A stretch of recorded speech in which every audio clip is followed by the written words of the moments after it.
नमस्कार दोस्तों, कैसे हैं आप सभी।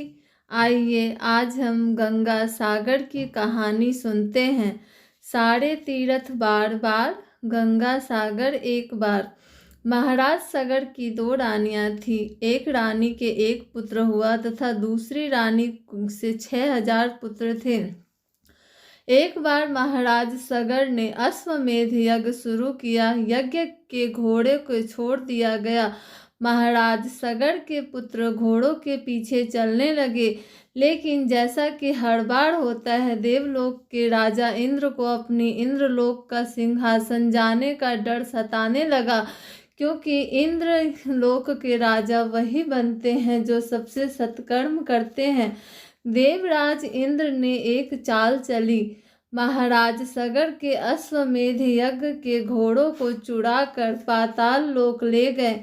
वहां पर कपिल मुनि ध्यानावस्था में थे। वहीं पर ले जाकर घोड़ों को बांध दिया।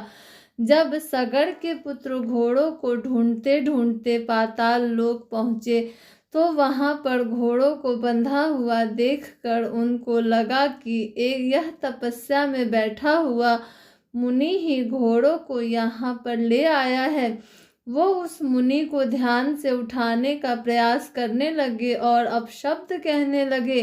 ध्यान में बैठे हुए कपिल मुनि को सगर पुत्रों की बातों से क्रोध आ गया और उन्होंने क्रोधाग्नि से पूरे 6000 सगर पुत्रों को जलाकर राख कर दिया।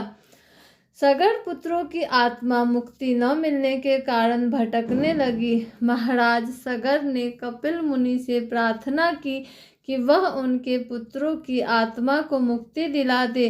तब कपिल मुनि ने कहा कि जब स्वर्ग की मंदाकिनी को धरती पर लाकर उसमें सगर पुत्रों की अस्थियों का तर्पण किया जाएगा, तब ही इन आत्माओं को मुक्ति मिल पाएगी। इसके बाद महाराज सगर के पोते अंशुमन ने मंदाकिनी या गंगा को धरती पर लाने की कोशिश की। उसके बाद अंशुमान के पुत्र दिलीप ने भी कोशिश की, लेकिन वे लोग सफल नहीं हो पाए। फिर महाराज दिलीप के पुत्र हुए भागीरथ। महाराज भागीरथ ने ब्रह्मा जी की बहुत कठोर तपस्या करके गंगा को पृथ्वी पर लाने की प्रार्थना की।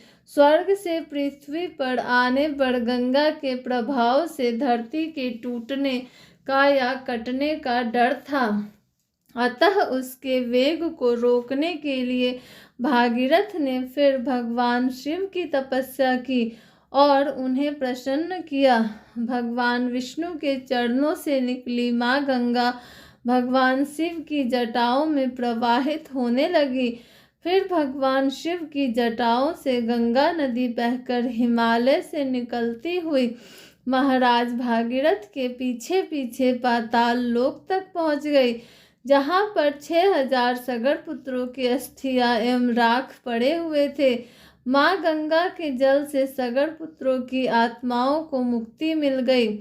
समुद्र के पानी को महर्षि अगस्त्य ने पीकर खाली कर दिया था, वह फिर से भर गया।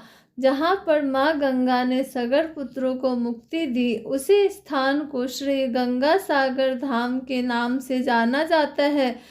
हिमालय से निकलती हुई गंगा इस स्थान पर समुद्र में मिल जाती है। बंगाल की खाड़ी में स्थित गंगा सागर को हिंदुओं का बहुत ही पवित्र स्थान माना गया है। यहाँ पर मकर संक्रांति के दिन स्नान करने पर 10 अश्वमेध यज्ञ 100 गायों के दान करने का पुण्य लाभ मिलता है। Thanks for watching. Like, share and subscribe.